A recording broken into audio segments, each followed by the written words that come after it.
welcome to Gate Bravo 1 at Detroit Metro. This used to be the home of a big airline called Northwest, and we have got the Northwest Airlines Maddog waiting for us there. Hello and welcome to the channel. Welcome if you're new. I hope you are doing well. I am Dave. I do the spy flights over on Twitch, and every now and then I like to come on over here to YouTube and do what I call a full cold and dark flight. This is pretty much every button that it takes to get some of these increasingly complex jets in Microsoft Flight Simulator off the ground, and today we're going to tackle the Fly the Maddog by Leonardo. So our flight today is going to be Detroit to Boston. That was a route that Northwest used to fly back when there was Northwest. We are departing off of 21 right on the HAL 3 departure at Detroit. A couple of waypoints along the way, and PONCT takes us into the J-Fun 2 arrival and runway 33 in Boston, where the weather outside is a bit frightful. Our cruise is flight level 330 today. It's about an hour and 55-minute flight. The distance is 522 miles. So this is Leonardo's Fly the Maddog. This is one of the most deeply simulated airplanes in Microsoft Flight Simulator. There is an ACARS system in there. There's a really good electronic flight bag. And the deep system simulation makes this one quite a challenge. The other thing that makes it quite a challenge is the fact that this is a cranky old jetliner. And there's just no other word for it. The Maddog, pilots love the Maddog, but part of it was it's got its charming attributes. We'll call it that. I'm using Navigraph and SimBrief for this flight. I also have Payware and default airports. Both of the airports that we're doing are Payware, Boston Logan and also Detroit Metro. I will be using Pushback Helper. I am also using Volanta for flight data on this flight. So we're going to use real weather in real time, which means that your runways, if you decide to fly along with me, might be a little bit different. Again, this is a historic route. Northwest used to fly Detroit all over the place. They would go over to Boston and all over the Northwest, and some points not so far northwest. We are going to go and use the full ACARS operations, and the airplane also was one of the first airplanes that came with a really great electronic flight bag. That's what EFB is all about. So what do? Fly along with me. Hit pause on the sim, load up your airplane, and follow along. If you miss me pushing a button, you can stop, rewind, pause, and kind of catch up. And then I also like to suggest after you do a flight with me on something like this, you also go and you do your own hometown flight. That just kind of helps you remember some of the things that you might have picked up in this flight. And then finally, please feel free to join us over on Twitch for the live stream. Every flight is a group flight, and you're definitely welcome. So let's head on out to the airport, and the Pixel plane is waiting at the gate. This is Gate Bravo 1 right now as we kind of zip on out through a really interesting airport. It's very, very nicely modeled here. Yes, you can probably see that my trucks say Belund. That is not from here in Detroit. I downloaded a scenery and it replaced all those textures, and I just haven't had a chance to go and finish everything. Somebody painted up a really nice Northwest livery, and if you take a look at some of the dirt smudges, especially around the door, those are the dirt smudges that you would get on this airplane from the jetway. The airplanes did get fairly hard use there, that's for sure. This is one of Northwest's best good old liveries too. I really like the paint job that they did on this. Does show a little bit of the dirt because, again, these are old airliners. Look at those flat, straight wings out there. But when you come on out to the wing tips, you see that they really did a good job of modeling some of the anti-collision lights on the airplane too. The strobes, the nav lights, and anti-collision, of course, up on top. It has the old school clamshell reversers on them and everything else, and a big old T-tail too. So now that we've had a chance to look at that, let's hop on into the airplane here. And let's see, here we go. And there we are in the cockpit. Let's get going on this particular flight. First thing to do is you could go and you could use something like Pushback Helper to go and get a jetway. Unfortunately, you can't quite control the jetway from the electronic flight bag. That's something that developers are only doing recently, which is nice. And then as soon as the jetway starts to move, go ahead and turn off Pushback Helper, because sometimes Pushback Helper will then retract your jetway afterward. And so as the jetway comes on out, you see it will automatically open up your front door for you. And you can go even walk down some of these jetways. Even the jetways are getting modeled pretty nicely. And the jetway actually mates up with the airplane. Pretty nice there. So the first thing to do in the cockpit is come over here and hit the reset button, the home button here on the iPad. You got to hold it down just a little bit until the logo pops up. And then once the logo has popped up like that, the next thing to do is come on over here, and we're going to go to weight and balance first. And weight and balance, and one of the first things that I'm going to check is to make sure that the airplane is in weights, is in pounds, is in weights, not kilos. So some of my airplanes are kilos, some of them are pounds. So I'm going to make sure that I'm using the correct measurement. And then because I've entered my SimBrief ID into the airplane and set it up, I can just click SimBrief OPF, and it's going to go to SimBrief and get the flight plan. And one way to tell, did you get the right flight plan, is check your flight number. Another thing you could do is go to page 3 if you're using the Lido style of flight plans and say, check passengers. Passengers are 156. Let's just look over here, and what are my passengers? Small little number right there, 156. So, hey, guess what? I think we got the right OPF loaded in. Now we'll exit out of that, and now we can go to aircraft services. And you can already see my main door is open, but we need to go to ground and start up the GPU. Then we'll go over to the doors and stairs here for a while. And a ground power unit should be already out there. It doesn't show up, but we do have ground power into the airplane. And one of the ways you can tell is to look up here and you see the blue lights that are over here on external power. External power is available. First thing to do, this had an interesting little switch here. It's the battery switch, and you click it twice. First time is to turn the battery on. Second time is to lock it in place. So you turn it down, you flip the switch and turn it so that you can't turn it off when you're flying. Okay, and the next thing we could do is get ground power plugged into the airplane. So, and that voice you hear is the famous voice of Betty, the voice of McDonnell Douglas. And Betty is on this flight for us too. I'm going to also, since we have ground power, I'm going to kick on the galley power right now because coffee is very important to our flight. We're going to come down here and I'm going to arm the emergency exit lights. And then we're going to come and slide all the way over here and we're going to turn on the position lights. Okay, so we've got our position lights going, and there is, of course, a master caution because it's an airplane. When you turn on the airplane, all the master caution lights like to go crazy for you. All right, now that we've got that, if it were going to be a nighttime flight, I would spend a little bit of time coming all the way up here to the top, and you can see we have panel lights up here, and we'll go ahead and backlight the panel. It makes it easier to read the labels on your panel, and we'll turn it about 12 o'clock. This is one of those airplanes where if you spin your mouse wheel a little bit too much, it goes too far. And you could also turn on some floodlight. This is a daytime flight, so we don't need to go and do that.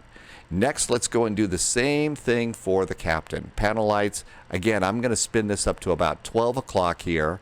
Digital panel. So the digital panel, that's this thing right here. That's pretty good. And then we're going to do the same thing down on the pedestal. And we're going to come over here and we'll pop this up to, again, about halfway. And if you want, you could also turn this flood up a little bit, and that's going to brighten up your radios a little bit. But I can read the radios, and that's just fine. And our airplane has come to life. So now we've got that going out there. Passengers are waiting. Let's go ahead and do just a few things in the cockpit before we welcome our passengers aboard. It also shows our flaps are down a little bit here. Is that what we've got? That's not 100% correct. Let's wait and see what happens when we start getting hydraulics and stuff turned on.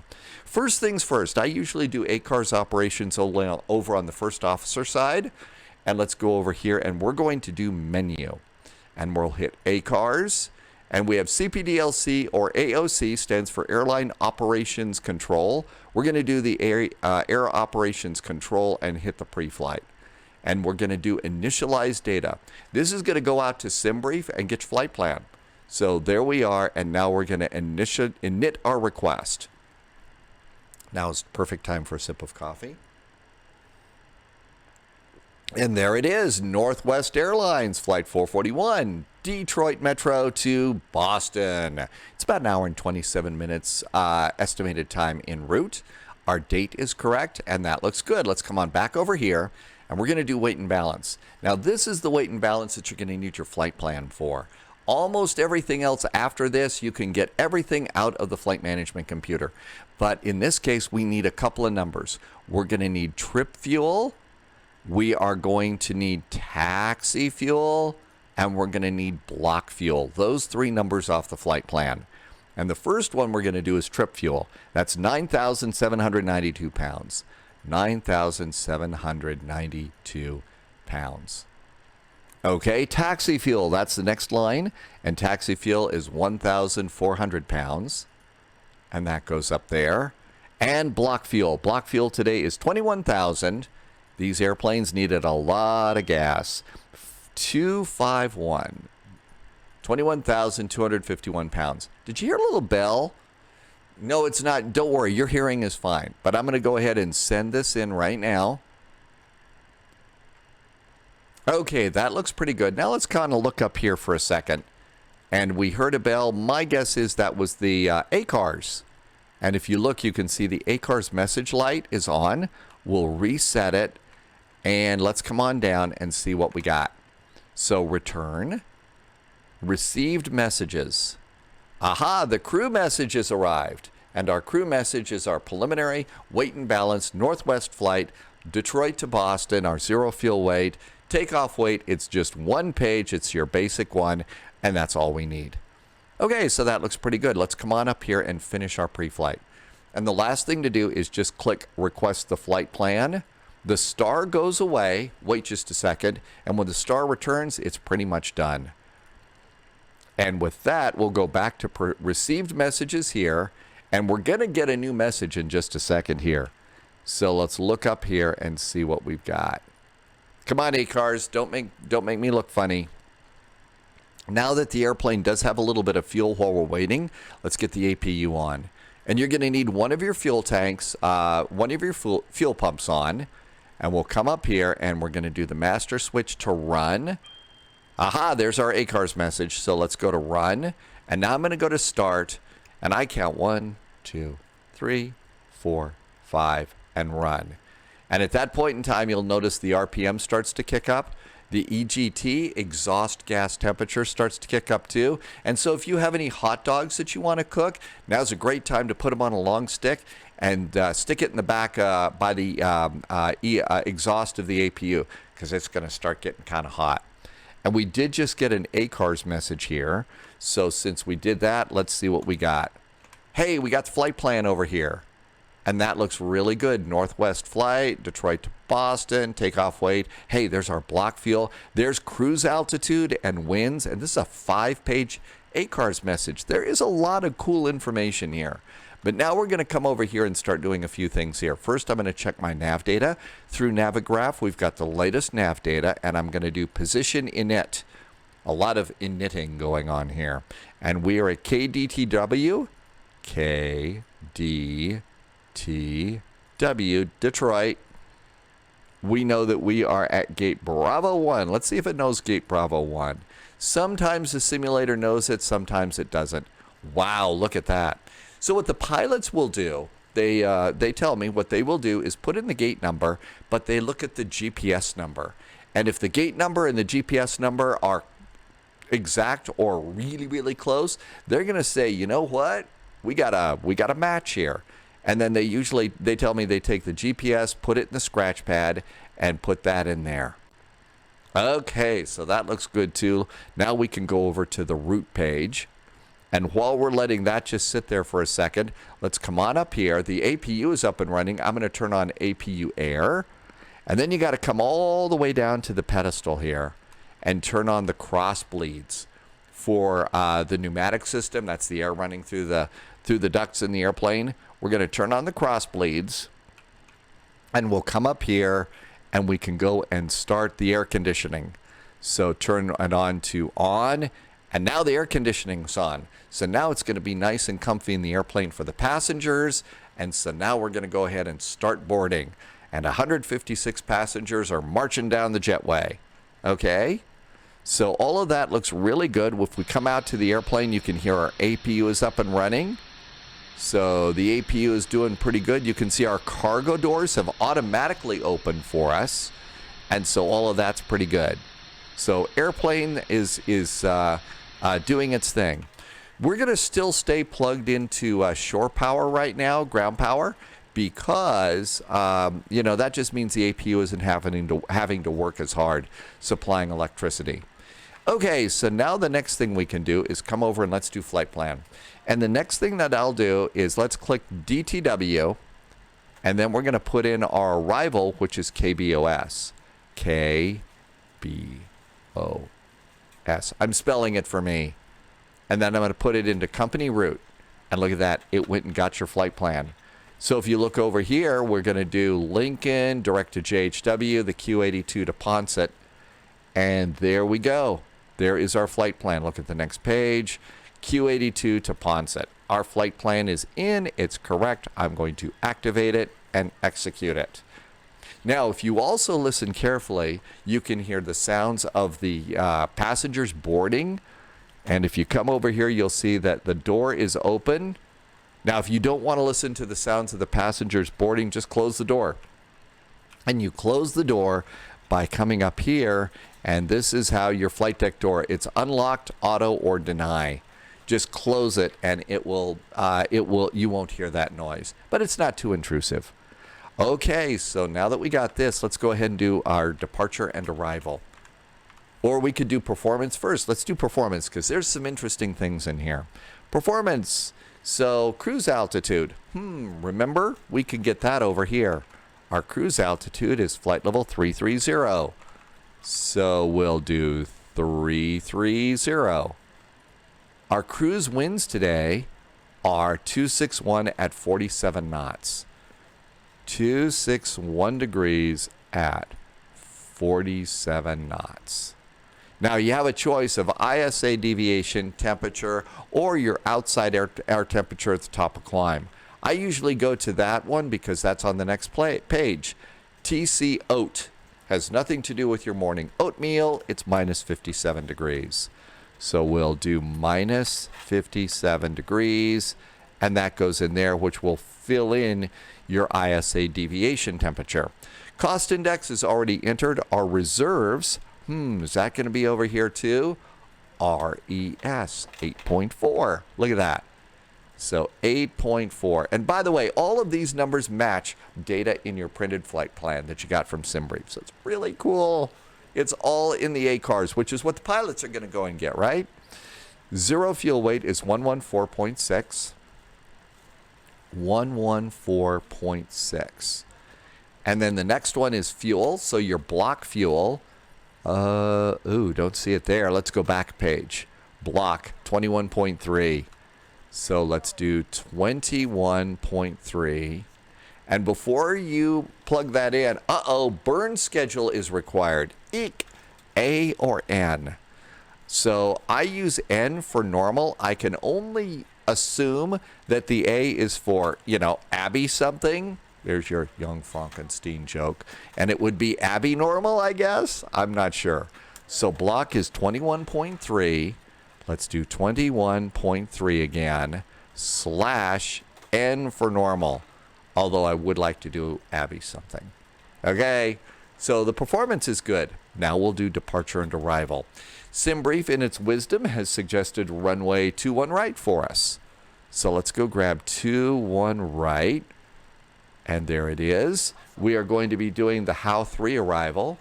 Howie 3 arrival. And we're going to exit the SID at Lincoln.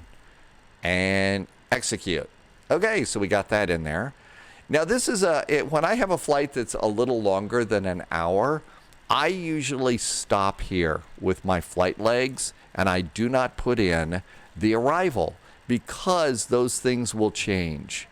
So, this gets us to PONCT, and if nothing changes weather-wise, we can still do the JFund 2 arrival to runway 33, but I'm going to put that in a little bit later on. So that looks pretty good too. So all of this is looking really, really good. The next thing that we might do is go over here and do init ref, and that's going to be the performance page, which is all good, and takeoff is next. So now what we got to do is passengers are boarding. 92 of them are done boarding. But we're going to get out of this, and we're going to come on over here to performance. And, you know, one of the things I was talking about, this is a pretty cool little electronic flight bag. This was one of the first really nice electronic flight bags that we had in Microsoft Flight Simulator. Okay, so first things first, we'll zoom in here. Let's put in our runway. It's going to be 21 right. So 21 right is going to be our runway. Okay, so that looks really good. Weather. So there's several places to get weather. This one does not have weather that pops into it. A lot of the newer electronic flight bags don't. Do put weather like the METAR data in, but we can go and get our weather information over here. So we're going to go to airports, and let's go up here to Detroit, and look at it says weather. There's the METAR DTW. Let's just go and get everything up to the altimeter setting, and I'm going to put this in my flight notes. And by the way, this is a notepad. This is how I do flight notes when I'm flying on VATSIM and all the other stuff. This is how I do it. All this is a simple notepad. Look down in the description below. You'll see the exact flight notes. You could copy and paste it out of the video notes into your own notepad and use it any way you want. So we've got our latest weather information. How about that? So now we can go and plug this in over here. Okay, our runway condition is good. Yeah, the weather out here isn't too terribly frightful. The wind today is 130 at 10. So 130 at 10. Can't zoom in here. 130/10. I do suggest typing stuff in here slowly. Just do it slowly. Our outside air temperature is a whopping 1 degree. Wow. So tropics here today. Our altimeter setting today is 3036. 30.36. Sounds good. Anti-ice. Well, it's 1 degree. And we've got clouds. You know, better safe than sorry. Maybe we'll have anti-ice on. I'm going to leave my packs on for passenger comfort. And from there, the next thing to do is we're waiting for the passengers to load in so we can get our final zero fuel weight. So all of this is going to remember our data. Yep, it's still there. So we're going to come back over to airplane services. And 143 of our 156 passengers were aboard. So while we're waiting, let's go and do a few things up here on the autopilot. The first thing that we need is our runway heading on departure. So we're over here and we're on 21 right. That's going to be 216 degrees. So let's put in a runway heading of 216. And the place that you dial here is the little black dial here. That's where you're going to do it. So 216 is going to be our heading. And if you spin your mouse wheel fast, these numbers will spin fast. So I'm kind of going slow when you get there. Next, our initial altitude. On the Howie 3 departure, our initial climb clearance altitude is 17,000 feet. And there we go. So 17,000 feet. Oh, I heard the bell again. So 17,000 over here. And we'll just leave that in for now. What was that? It was the flight attendant. The flight attendant called, and the flight attendant told us that the passengers are aboard. The doors are closed. Holy moly, that was fast. So let's come on up here and do a few things. I heard the bell again. There's an ACARS message. I'll bet that is our final load sheet, and it is. Load sheet. Final load sheet. And we need a couple of numbers off this. The first number that we're going to grab is on page 2, and it's the TOW weight. And that is our final takeoff weight. And it's 134,442. So let's come back over here, and we're going to go and get performance. We're going to put that in there, and because short-term memory is at a premium with me sometimes, we're going to go ahead and get it. 134, 442. 134, 442. Enter, and now all of our data is in. Calculate. We have numbers. That means we're not overweight. We can take off. Our flap setting is going to be flaps 10. So we're going to go over and do a McDonnell Douglas exclusive. We're going to do the dial-a-flap system. It really does sound like one of those late-night commercials. Call 1-800-DIAL-A-FLAP. That's just what I think when I hear dial-a-flap. So there we are. 10 degrees is our flap setting.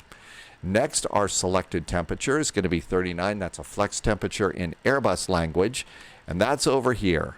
So what we'll do is we're going to do takeoff flex and 39 degrees. There we go. And then we got speeds for takeoff. 127, 141, and 150. 127, 141, and 150. I'm going to put my first speed that I really want, my slats track speed. I'm going to put 193 in here. 193 is going to be my first speed off the runway, and then everything else will be ready to go. So 193. And as I get closer to the number that I want, I start dialing slower and slower. We do need to set the altimeter for takeoff, 3036. So 3036 over here. This will set the co-pilots, but if you want to be a good pilot, and you see, as usual, you get close and it just really jumps. Now we're going to slide over here, and I'm going to set the backup, because we just want to be good pilots for immersion, right? 3036. Looking good. Okay, we're going to come on up here, and let's go ahead and get the APU generating power for the airplane. And APU is powering the airplane. Now we're going to go ahead and turn external power off. Okay, so that looks really good. And we can come on down here. We're done with this page. So we can go to aircraft services, ground, and disconnect ground power. Looking good there. Now that we've gone and done that, it's time to start thinking about starting stuff up. So let's go, and we're going to get our old buddy pushback helper. GSX is nice, but this is a real fast way to do pushbacks and stuff. I really like it. So let's go ahead and connect the tug.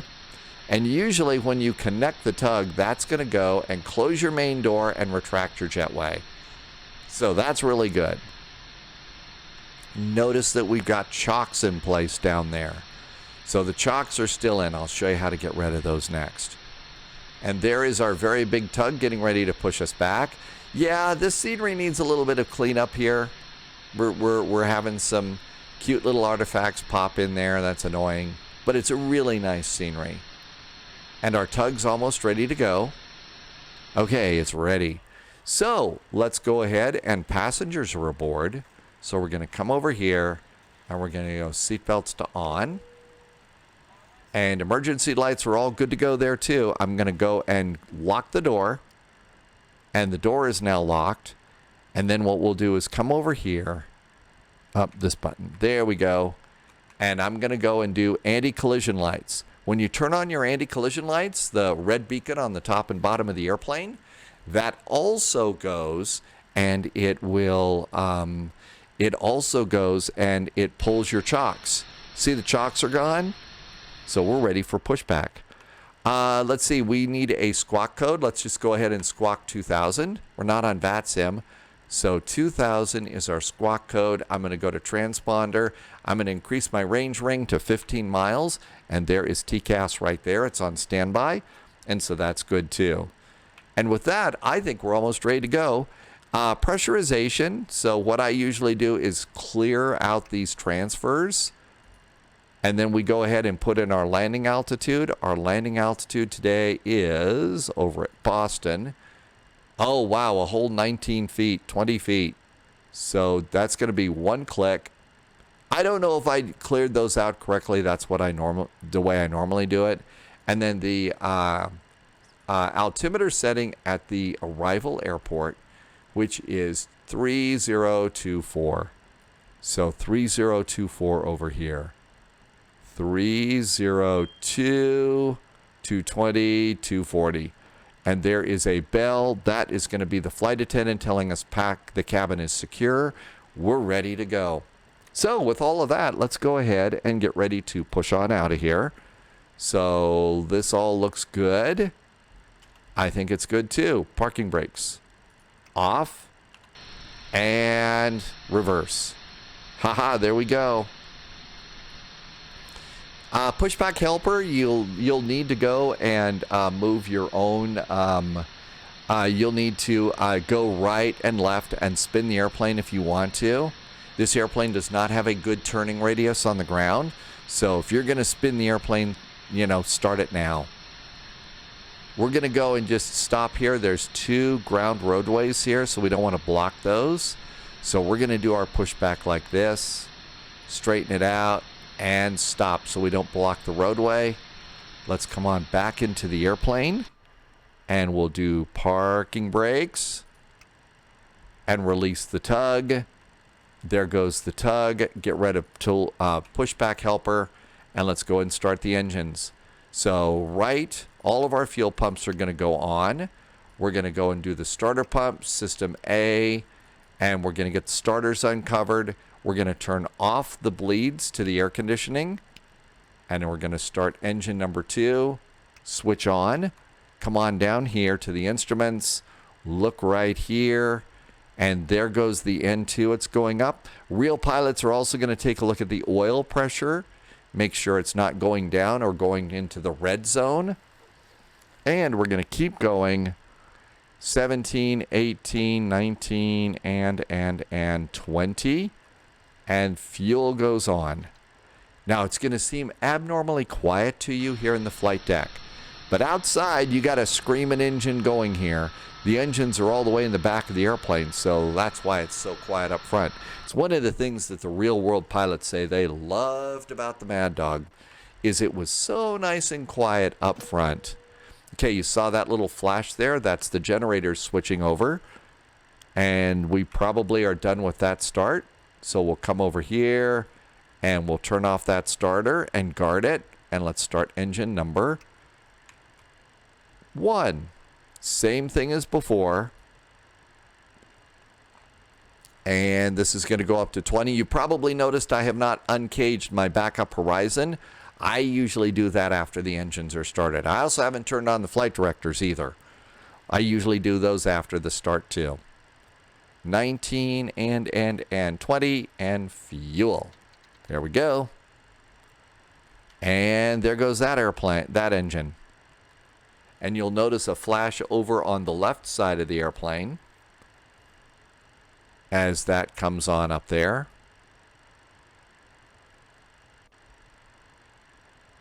Come on, flash. There it goes. And that engine's starting up nicely too. So we'll come on up here, and we can come over here, and we're done with the starter. Starter system off, pump is off. I'm going to come over here and turn on the air conditioning, keep the passengers comfy.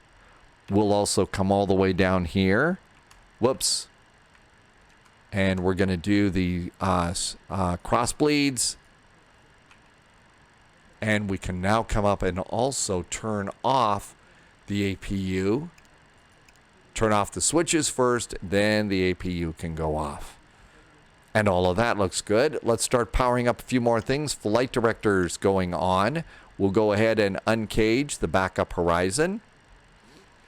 And since we're going to be taking off using a flex temperature on this one, what we need to do is go and turn off ART. ART is something that would go and give you an extra boost if you're doing toga takeoff. We're not doing a toga takeoff, so we're going to turn off ART. That's ART stands for something that I don't remember. I just remember it's time to turn off good old ART there. And all of that looks really good. These numbers are good. I'm going to arm my altitude. I'm going to do EPR limit. I'm going to arm VNAV. And let's look over here and check the departure. Our departure today, I'm going to arm nav. So it's a continuous departure for us, and it's time to go. Nose lights going on. Everything's good up here, although I got one little thing here. Pitot static heat. Turn that on. We're ready to go.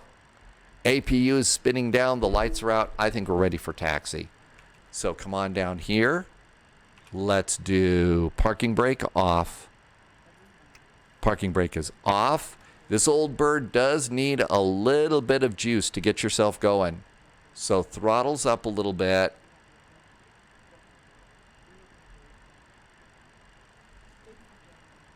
And it does take a little bit of time, but once you get going, start your turn. If you got a nice little wing view, out you go.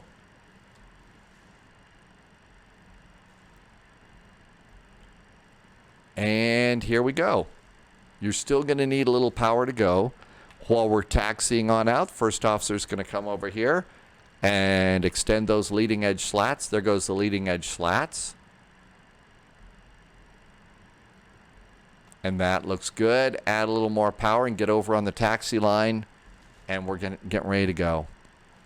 We've got a master warning that's been on. We're done with master warnings. No need to worry about those. I'm also going to come down here and click the bugs.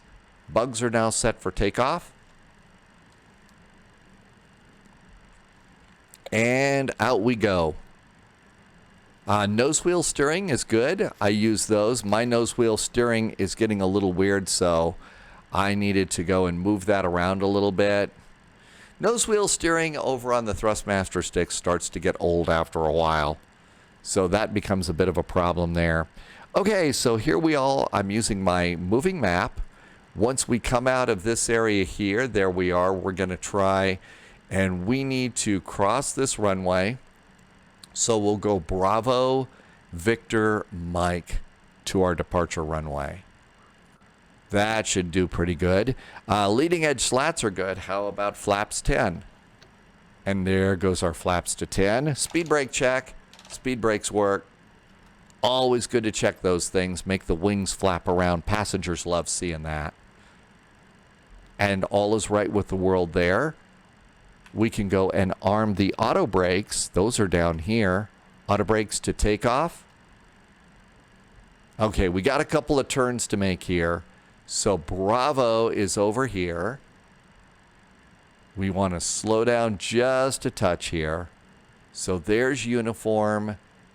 And we're going to kind of cut this a little bit because we've got a long airplane. So we'll continue out there. Throttles up just a little bit more. And then there's Bravo. We're going to cross at Bravo. And then it's 90-degree turn on Victor. The airport does show some other airplanes being de-iced up here, which is pretty entertaining.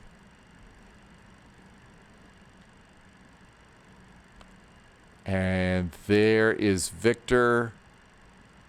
So there's our turn there. And throttle's still up just a little bit.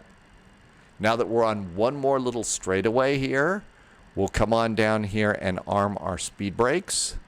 So speed brakes, you click those. Very, very old mechanical sounds on this airplane like that. It's pretty entertaining. And all that looks good. Last thing to do is flip the auto brake switch. And that arms it all. Okay, so our next thing that we're looking for is taxiway Mike. Okay, so there's Hotel 2, Hotel 1, and then it should be Mike. And look at that, it even says Hotel 1 right there. So one of the things is this is about an hour and a half worth of flying time. One of the things that I usually do on these flights is as soon as we take off and get ourselves established in the climb and everything, I usually hit pause on the recording. And you should hit pause on the player, especially if you are flying along with me. That way, and what we do is we then pick it up about, 100 miles, 50 miles. Let's call it 75 today. 75 miles from top of descent. And that's kind of how we go about doing that. Now then, let's go ahead and we're going to run the throttles up a little bit. And let's see if Betty has anything to say.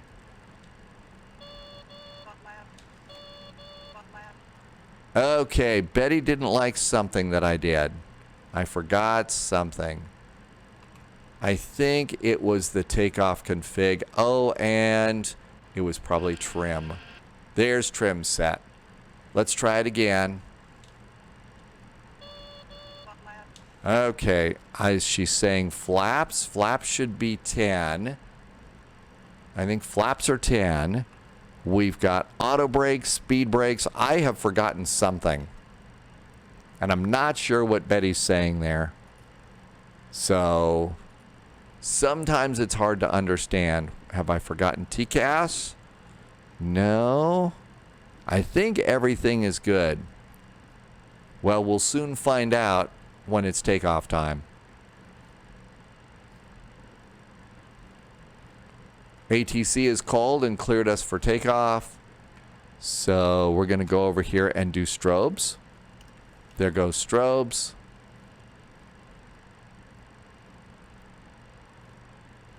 The landing gear lever. I don't know what I've forgotten. Auto brakes, speed brakes, flaps are set, trim is set. Autopilot set, flight directors are on. I'm not sure what I've done. That's the thing about this airplane. There are so many little systems in there. Let's go and get out on the runway, and out we go.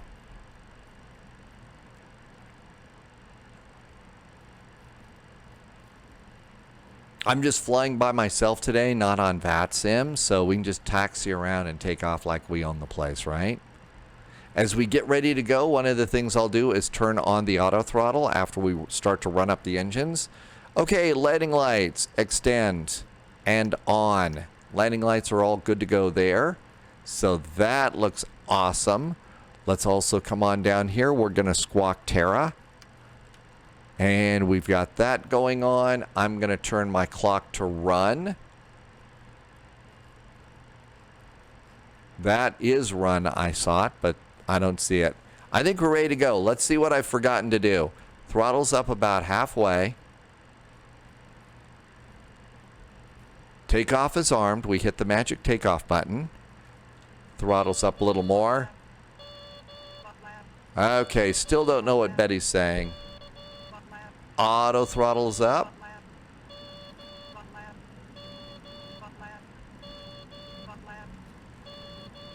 Okay, clamp is flashing at me. That tells me that the auto throttle is taking care of the throttles.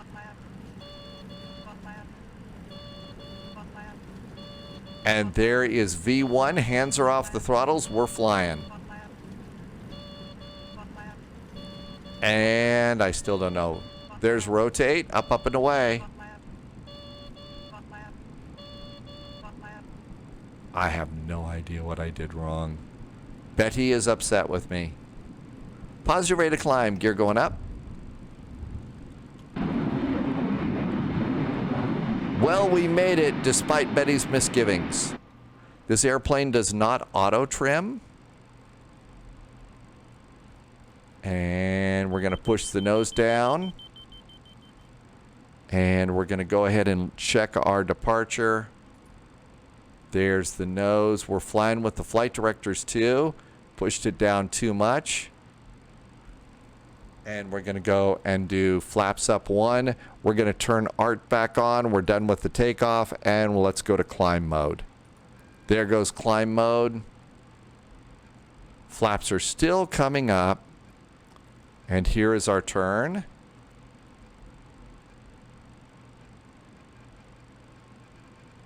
Okay, the flight directors are not keeping up with us. So something's upset there. Climbing a little too steeply. We're not accelerating much. I'm going to go to VNAV. And we're still waiting to go into heading hold mode. Okay, now we're going to winners. There's winners. And a nice departure so far. Speed's still a little slow. We'll do slats in just a second. Climbing a little bit too fast right now. Speed's coming up a little bit better. That's good. There's winners. Let's go ahead and make our turn. It's kind of hard to see the little map down there, so I've also got my Navigraph map up here so I can kind of keep track of our turns and stuff, because the yoke tends to get in the way of your flight map. Okay, we're now definitely climbing too fast, so let's push the nose down a bit. That's looking good. Hey, speed's coming up. And we're going to go ahead and do slats up now. And our speed should come up to 250 knots. Okay, that looks really pretty good. Let's roll out. Passing 6,000 feet. Let's see if we can't get the autopilot going here. Let's go and spin that heading hold around. Here comes the heading hold.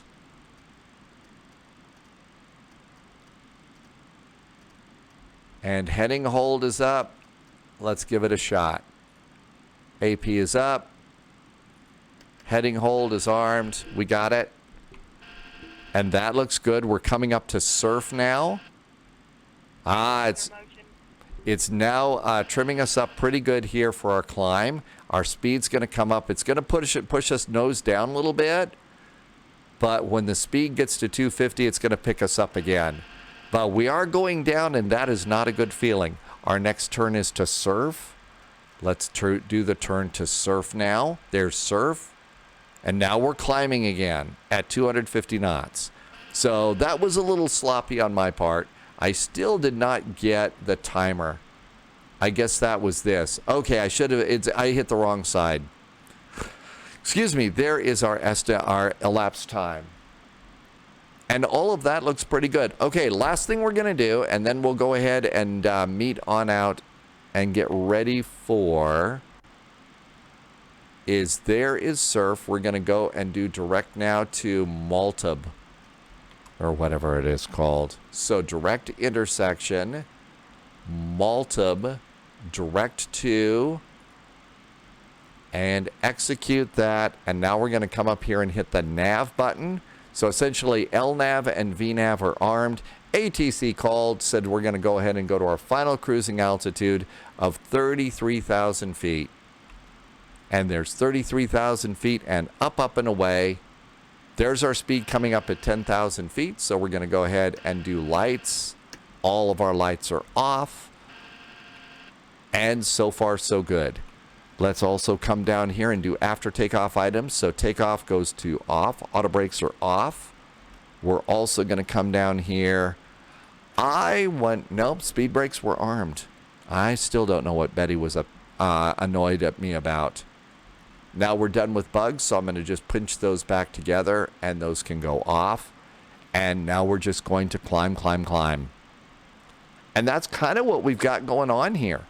The MD is out. The setup is the big part of this airplane. Setup is the big part. Once you've got it all set up and it's ready to go, that's not so bad. So our top of descent is going to be around PONCT, or actually right after PONCT. So why don't we go ahead, and I'm going to go and get fresh coffee and not make you listen to me yammer about how we're going to just level off at cruise. You know, the only button I'm going to push is the cruise button, and that's this button right over here. So at cruise, I'm going to push that button, and I will, how about if we pick this up at PONCT, okay? So I'm going to hit stop here. You hit stop when your airplane is at PONCT. Go ahead and hit start again. And I will look forward to seeing you then. In the meantime, our Northwest Mad Dog is mad dogging on over to Boston. And we'll see you there. Well, we're not quite to PONCT yet, but as you see, the top of descent indicator there is right at the top, right on top of PONCT. So we needed to start this just a little bit sooner. And I hope you maybe checked in a little bit sooner too as we keep on going here, if you are flying along. So one of the things is I also forgot that we did not go and put in the arrival yet. So let's go over and have a quick check of what's going on in Boston right now. And over at Boston Logan, we're going to start with the weather. And the weather at Boston says the winds are 310 at 13. There is the latest weather. Well, I'm going to cut and paste those over into flight notes so it's just always in front of me. Now let's go over here to info and runways. And right now, SimBrief says 33 left for landing. 33 left has 13 knots and a knot of crosswind. 33 right, okay, 32 is 13 knots, so 27s, 22, okay, so none of these runways. I think 33 left is still a good choice for our runway.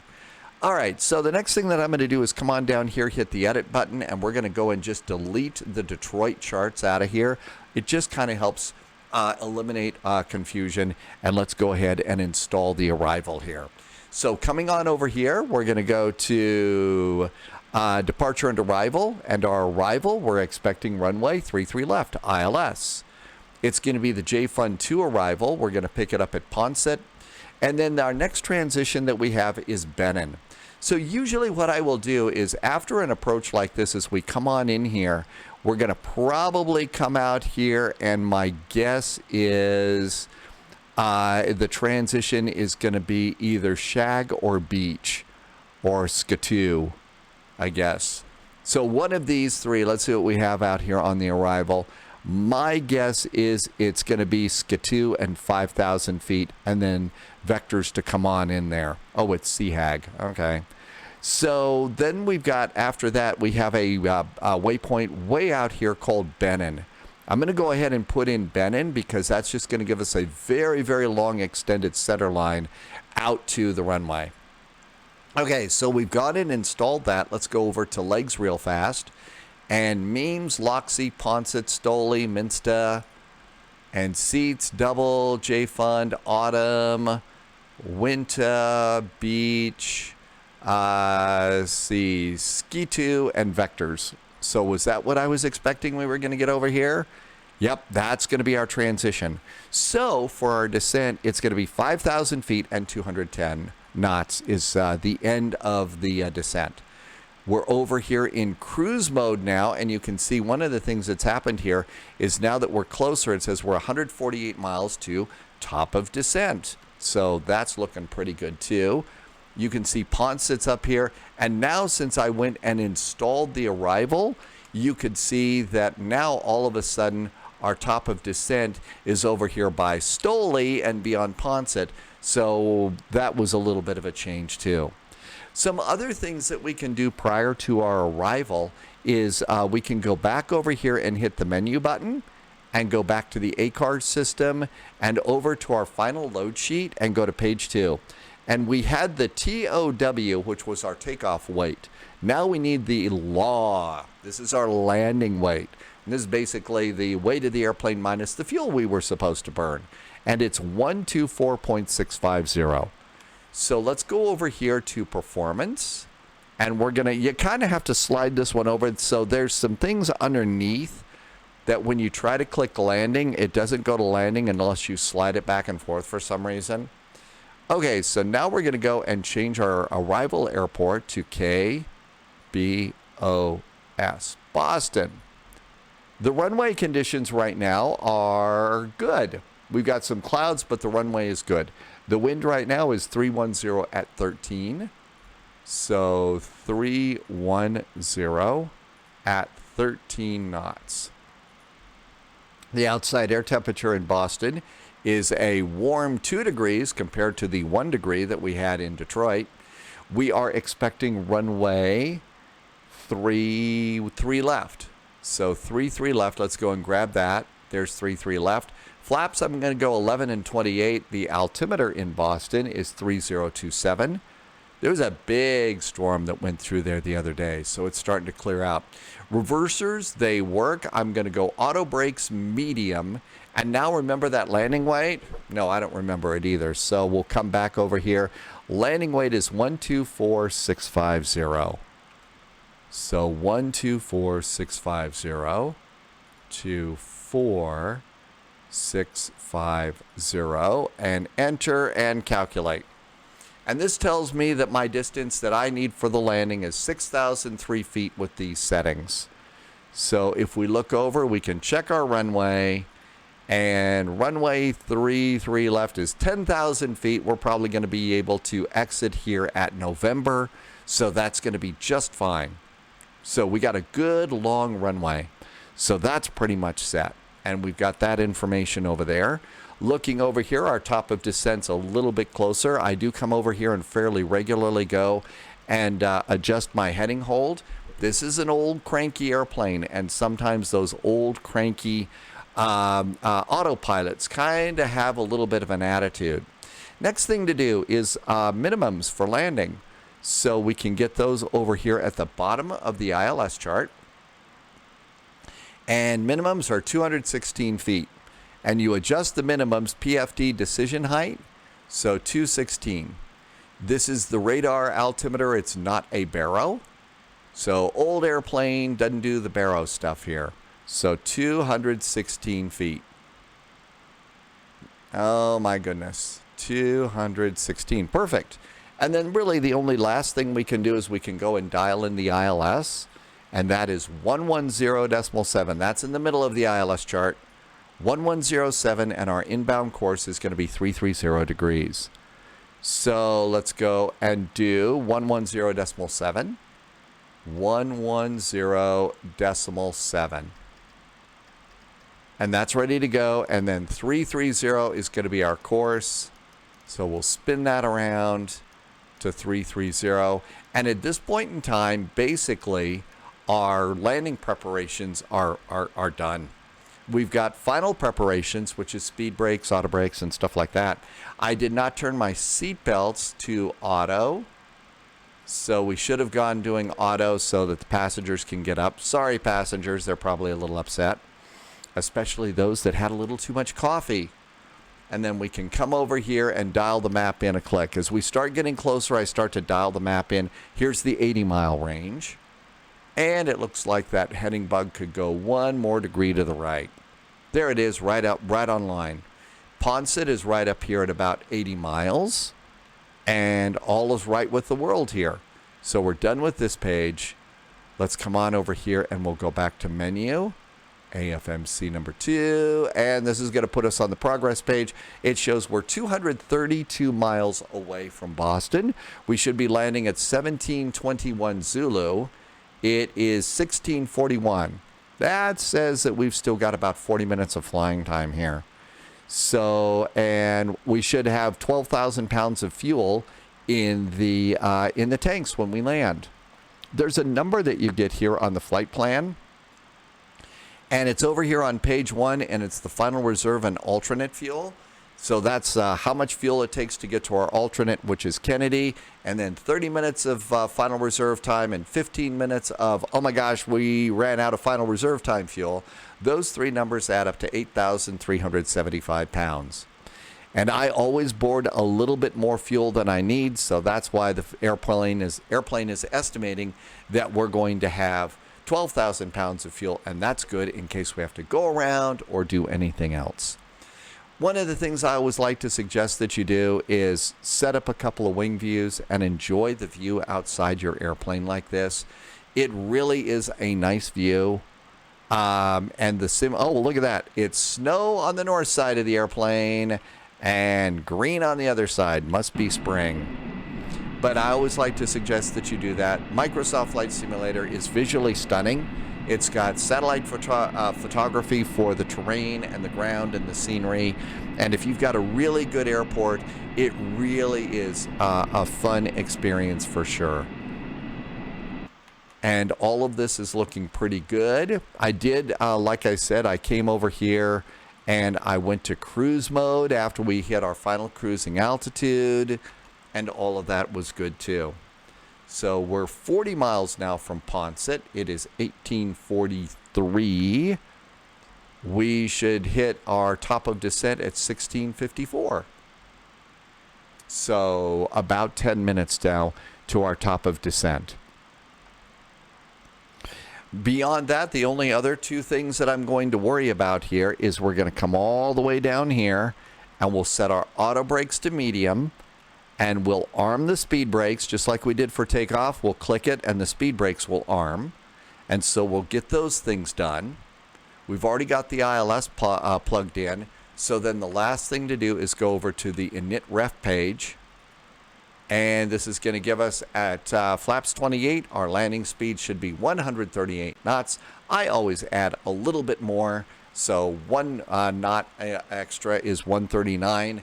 Maybe to make it easier to remember, we'll call it 140, depending upon the winds. And if it's gustier, I might add even more than that. So we're all looking pretty good there. And pretty much at this point, we've installed the arrival. All of the all the work for the arrival is done.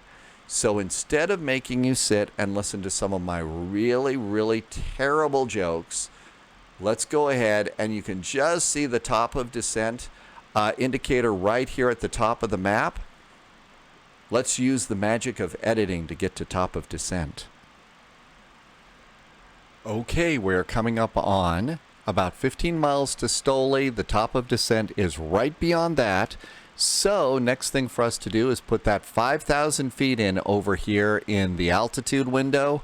And then once we get 5,000 feet in, we're going to press the arm button.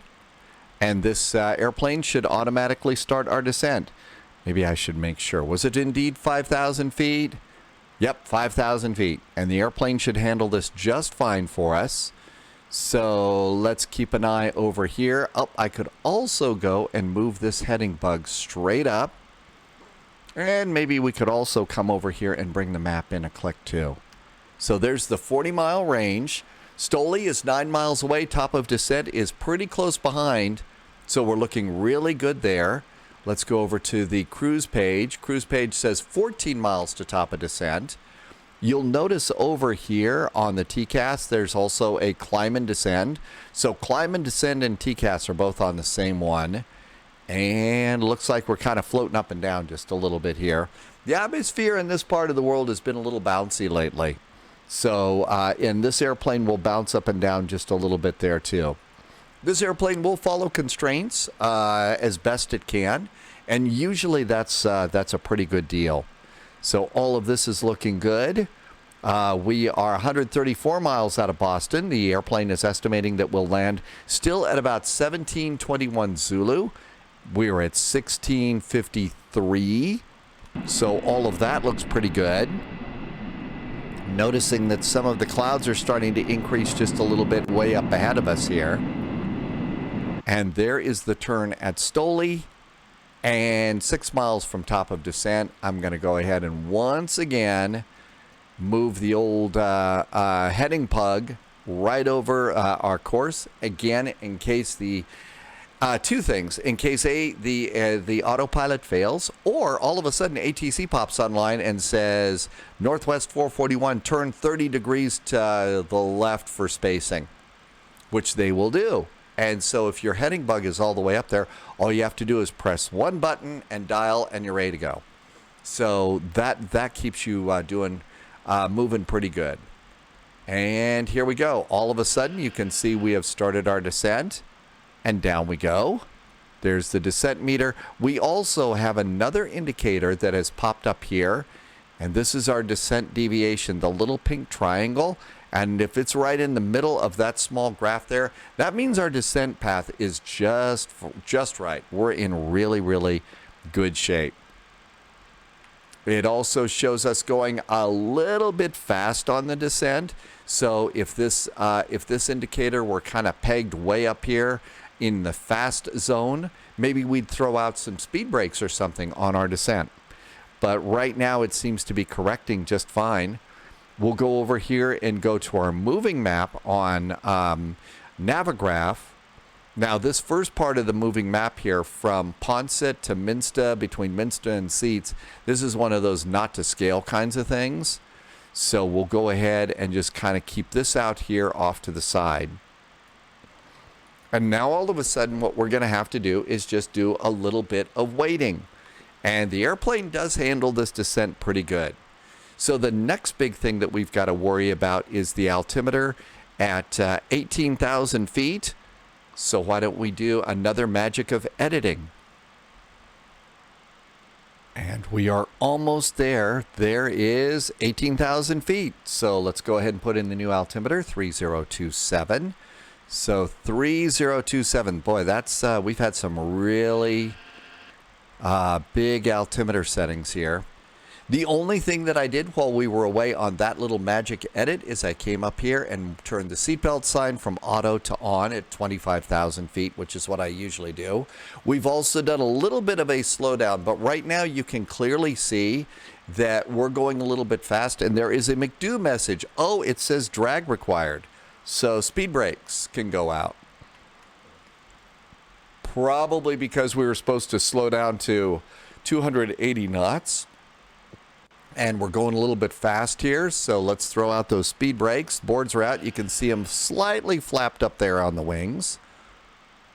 And everything else is good. Let's see, is our speed coming down a little bit? Yeah, see, it's now starting to come down. This is also why it is that I didn't arm the speed brakes earlier while I was setting up the airplane for landing. I could have done auto brakes, but I usually do auto brakes and speed brakes together. And here we are. Now we're coming down here. There's 280 knots, and you can see the little speed indicator is right centered up, so we'll put speed brakes away for now, but we're going to probably need them again. Other stuff that we need to do, not an awful lot at the moment. The airplane is handling the descent very good. Check the latest airport information. Our information is good. It is a little bit gusty for our landing, so I'm going to probably be a little bit harder on the landing. You see the data that's there at the top of the screen. That is Volanta providing the flight data. It will also give me a landing rate, which is always very, very harsh. Always very harsh. So there you go. As we approach, there is the 40-mile range. I'm going to go ahead and make this 20 miles there. The adjustment's right over in here. And let's also go and readjust that heading bug too. You see a series of cute little green dots in here. This is when the airplane's going to slow down. So we got to slow it down to 20 knots by autumn. To, what is it, 270 knots, excuse me, by autumn. And I think it's already done that. Although it is showing the little target up here, the speed target is a little bit high, but I think that's coming down now. There's some big red indicators here. Localizer fail, glide slope fail, localizer fail, panic, right? Now, it just means that we have dialed in a frequency and we're not picking it up. We're not close enough to the radio station. But you look at that and you say, oh my gosh, what did I break? You didn't break anything, so everything is right with the world. This is probably a great time for me to do all the things that people on YouTube say at this point in time. I'm relatively new on YouTube. My channel is really small, and I am trying to grow that just a little bit too. So if you liked what you saw, if you feel like liking and sharing, that would be really, really nice. If you really liked what you saw, there are several ways that you could show some more support. I do have Ko-fi. Oh my gosh, did you see that? We got a little bit of a wind bump there. We've actually been getting a few of those in Flight Sim lately. So we got a little bit of turbulence there. Good thing seatbelts are on. Also, if you'd like to come on over to the Spy Flight, we fly pretty much every day at 1900 Zulu at 757 Spy over there. And you are welcome to join us. Everything's a group flight. We do fly on multiplayer and VATSIM. And mostly we're flying some of the more complex jetliners these days. There are also ways that you could subscribe over there too, and any support would help because I'm one of those guys that, you know, found himself out of a career, laid off and stuff, so this is how it is that I'm keeping the lights on. So I appreciate anything that you want to do to help out, and I also am new enough that I'm reading all the comments, and I appreciate comments, especially if you discovered something that I did wrong on this particular flight. I do have a private pilot's license, but I am not an airline jet pilot or anything like that. My whole focus here is to come on in and show you which buttons I'm pushing to show you how to make the flight simulator work. There are plenty of opportunities for you to jump down real-world airliner rabbit holes in this. So you can do that. My goal is to show you what works for me. And now you can see we've got a slowdown here. So we're going to need our speed brakes back out again. There go the speed brakes. And we'll slow it down to 240 knots as we come on in here. As we get closer to Harris, the airplane is handling the descent really pretty good. There's 240 knots. Speed brakes can go back down. And let's go ahead and we'll extend the landing lights. The landing lights on this airplane are on the wingtips. So if you look, you can barely see, there is our landing light. It flopped down a little bit. Yeah, those are the landing lights on this airplane, which is pretty cool. Especially if you're coming in on at a foggy airport. But at 10,000 feet, we're going to go and do landing lights on. And all of that looks good. At SPY SD, or probably Spiced, but I like to call it SPY SD. At SPY, I clicked the wrong button. When you push this, it will change. So SPY SD, we've got another little slowdown, and I believe that's going to probably be closer to 210 knots. And everything's looking good so far. And the scenery outside is absolutely amazing to look at. I have gone and turned down my clouds, the quality of my cloud scenery and stuff. I've turned that down a little bit here just because it's helping me with some frame rates. Apparently clouds really can mess up your frame rates. Even at the lower settings, the clouds are very acceptable for us, especially as our concerns are here in the cockpit. So there is Harris, now SPY SD. And if you're wondering about the SPY part of my name, a few years ago, I needed a very big distraction from a family crisis and stuff, so I found myself writing spy stories. They're over on Amazon if you're interested. But that's where the spy part comes in. I just needed a distraction, and that's how I kind of inadvertently fell into that. And speed's going to come down just a little bit more at SPY SD. Altimeters are set. All is right with the world. Let's come on down to the flight management computer. And we're going to go to init ref right now. We're going to plan a flaps 28 landing. Still, the speed is 138. Plus one's 139. To make it easier to remember, we're going to call it 130. You might have also noticed down here we've got landing data cards. So basically, the airplane will automatically do the landing rate, and it will give you your flaps up, flaps extend, 15, 28, and 40. So we've got those things too. And now we'll go ahead and bring the map in one more click as we approach SPY SD.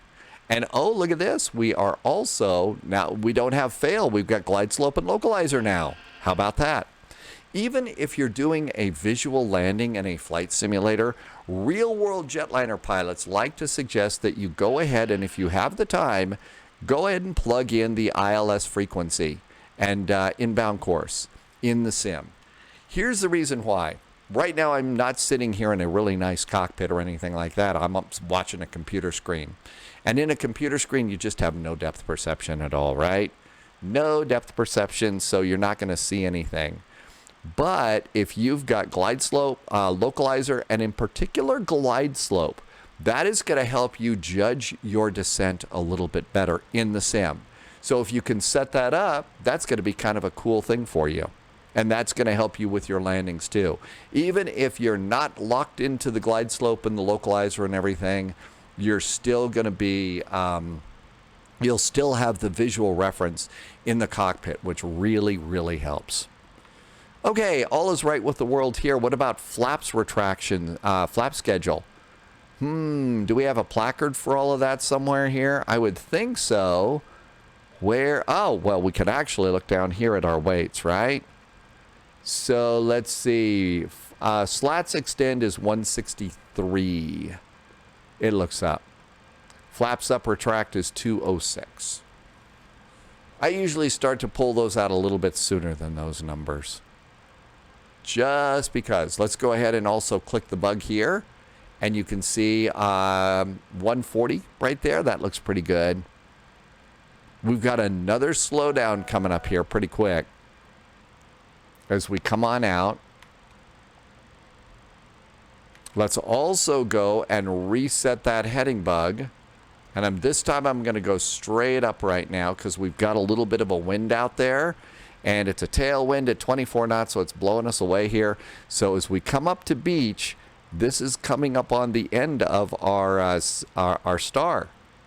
So there's 220 knots. We're going to slow it down to 210. That's when I'm going to start throwing out the slats here.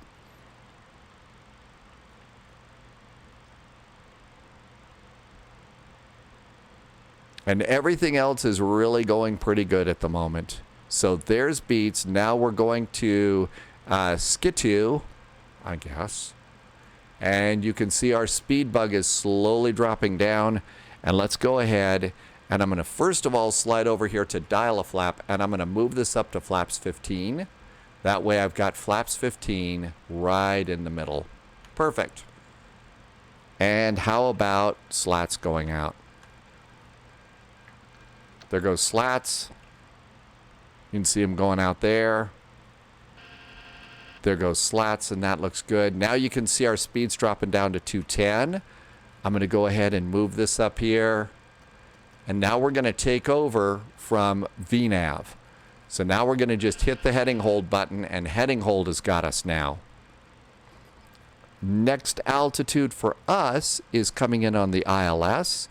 And that's going to be 4,000 at Benin, 3,000 at Cojas. I hope that's right. So we're at 5,000. How about ATC is just called and said descend and maintain 3,000. We'll make it a vertical speed descent. And down goes this. I'm going to also hit the speed button right now so that we're in control of our speed. That is going to be a good thing to do too. There's Benin out there. There is our nice little slow descent, so we're doing pretty good on that. Maybe we'll kick this up a little bit more, and let's go to 180 for our turn. So our speed's going down to 180. Let's see if it's actually slowing it down a bit. It might need a little help with a speed brake. Okay, 2 speed brakes.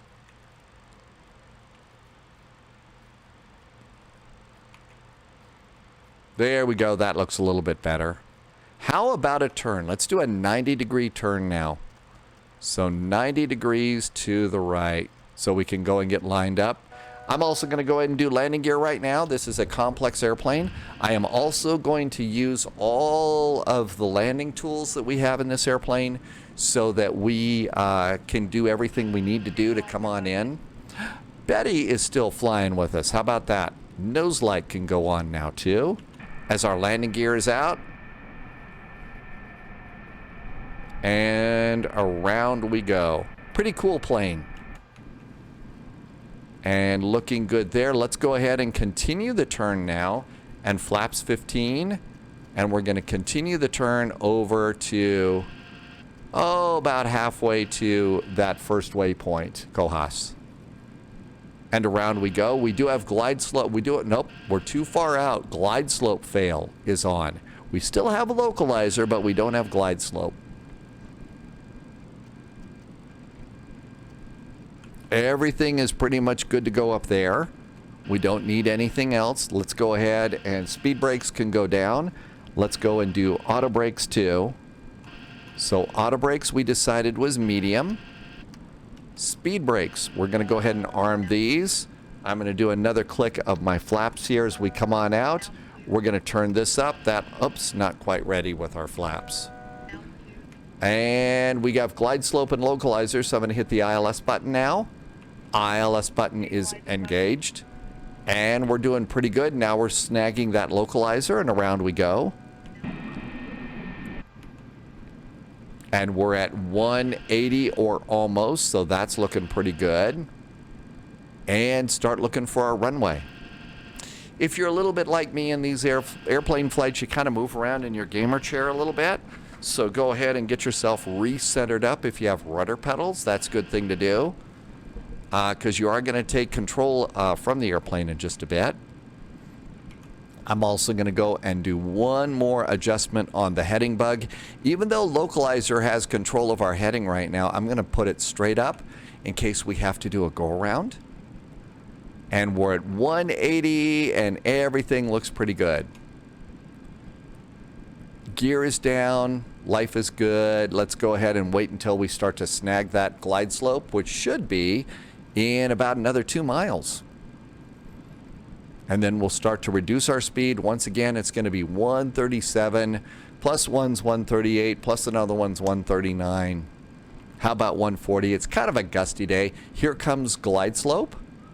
So again, this airplane is really complex, and especially if you're on FatSim right now, one of the things that's going to end up happening to you is you're going to be really busy in the cockpit changing frequencies. You know, you're going to go tower frequency, and you might have to do ground when you're on the rollout. So now is the time to get all this done so that you can have tower and ground on the standby for when you roll out. And the last thing you might want to do is everything looks good here. Just review the airport. We're landing on 33 left. We're going to probably exit maybe at Tango or November, depending upon how much we float on down the runway. It is gusty coming on into the airport, so I'm going to go ahead and plant it relatively firmly on the end of the runway. And we're going to go ahead and just zoom our map in. I use that for taxi. Life is good here. We have snagged the glide slope at the moment, so that looks good. And the airplane is right around 7 mile finals. Gear is down 3 green. And our next speed is going to be 140. Now you're noticing the airplane's getting a little sloppy on the descent here. It's starting to get blown around, and the autopilot's starting to get overworked here a little bit. So we're going to be taking over here in just a minute. That's close enough to 5 mile finals. We're going to reduce our speed to 140. 140, that looks good. And flaps can go to 28. There's flaps 28. Let's come on over here, and we're going to turn off the autopilot now. Captain's got the airplane. This airplane does not auto trim, so you may need auto trim, and that's that sound that you hear, that's the trim. The real whiny sound that you heard was the motors on the auto throttle. And I'm just kind of using the trim here a little bit. You can also see we've also stabilized a little bit now that the autopilot is not chasing the gusty winds. Yep, we got a little more wind gust there. We're getting a little bit low. We'll pull the nose up a touch. Speed is just over 140, so that's good. 1,000. Everything looks pretty good from the outside. Yeah, now we're a little bit low. And this airplane does get low fast, and you don't want to let it do that. We can also see from our wind arrow down here that we got a 16-knot wind slightly from the right blowing us to the left. So we'll get back over on the localizer here. And it's going to yell at us about the glide slope for a while. So we'll reduce our rate of descent just a bit, and eventually we'll catch back up.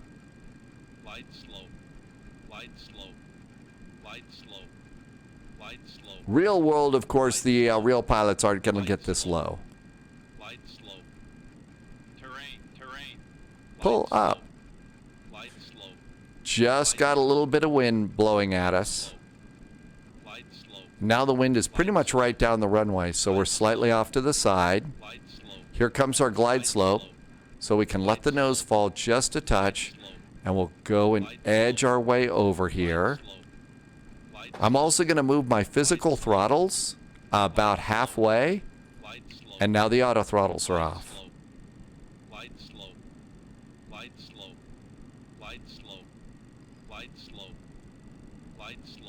We got blown over to the other side.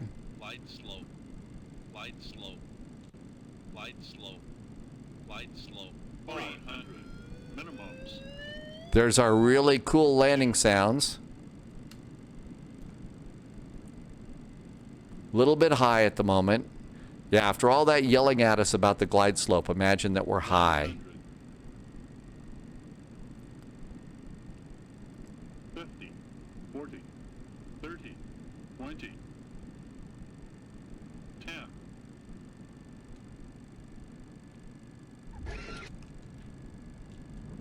Reversers.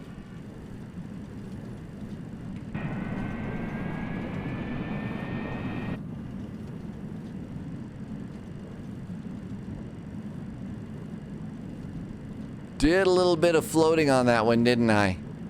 Crossing over the side of that runway. Manual brakes. You know what I forgot to do? I forgot to arm my auto brakes. That's why we didn't slow down like we were supposed to. Okay, and there is the November taxiway. And the landing was 372. So that's that little thing you saw that popped up over on the other side there. That's probably to be expected. It's a gusty day. It's a big old heavy jetliner. And there you go. But we made it. Speed brakes can go down. Flaps can start flapping up. And welcome to a beautiful day in Boston. They actually had some really gusty winds and snow and stuff recently. So it has been kind of a stormy day here in good old Boston. We'll go and taxi just a little bit over to that big old iconic control tower that they have here. We got our flaps up. We should also go ahead and get ready to start up the APU. So we'll do the APU master to run. We could also slide over real fast and get the strobes off, strobes going off, and around we go. There's going to be all sorts of master cautions and all of these other things. Don't worry about that. Look down here. Auto brakes disarm themselves, and the slats are now going up too. And we'll also turn off the auto brakes down there. That looks pretty good. APU should be powered up. Let's go start. 1, 2, 3, 4, 5. That's probably good enough to start it. And around we go. And in the middle of all of this, if we were on VATSIM, they would be saying ground point niner and or whatever it is. And they would also be giving us all sorts of taxi instructions and stuff. So that would get old. Flight directors could go off at this point. That usually stops the stuff from flashing it at you in the face. And we'll come on in and grab one of the gates over here at Pier D. I have no idea where Northwest used to park, so we'll just grab one of the parking places by the control tower. And that is it. This is absolutely an amazing airplane. It is one of those airplanes that does require that you really do need to fly this on a semi-regular basis because it requires practice. And my landing wasn't too bad, but it, is my usual, not great, not terrible kind of a thing. So, at that point in time, as you, start to learn this airplane, you need to fly it semi-regularly. Once or twice, every 2 weeks or so, depending upon how often you fly, would be a good thing. So this is Southwest land. So you can see that they've got the Southwest Airlines logos on the side of the jetways here. There's the big old control tower. How about if we grab this gate over here? I have no idea who parks here. And around, this is going to be what? Charlie 33. That's probably a good gate. And, once the airplane, you've done a flight and it's lighter and you don't have a lot of fuel aboard, it does do a fairly nice thrust idle taxi, especially coming on in. And we'll just come here. The airport itself is really amazing. It's a nice payware airport. And I do recommend it if you're looking for a nice payware. And this is about the best way to guide yourself in until we start getting really good gate guidance. This is apparently a JetBlue. This is a JetBlue gate. And there's a couple of marks here. As long as the tail is clear of the the ground traffic line, that's probably pretty good. So that looks really good. Parking brakes can go on. There goes parking brakes. We do have the APU up and running, so we're going to turn on the APU generators. And at this point, we can go and turn off the engines. Let's also stop squawking. We ought to do that too. Seat belts at this point can go off. And if we come on over here, we can come and do the anti-collision light. That will automatically put your chocks in place. And so that will work there. If you want, you can go to pushback helper. And with pushback helper, just hit the jetway button. As soon as you see the jetway move, go ahead and turn off pushback helper, because sometimes it will command the jetway to go back away. And as we come on in here, you can see some passengers over there. And there, it will also open the door for you. And then if you want, come into aircraft services, and you can start unboarding when the main door is open. It will also open up the cargo. While we're at it, we can also come and turn on the APU air again. We'll have to come down here and turn on the cross bleeds again. And we can come up here and then turn the air conditioners should turn back on anytime. Yep, they're back on. So we keep the airplane nicely ventilated too.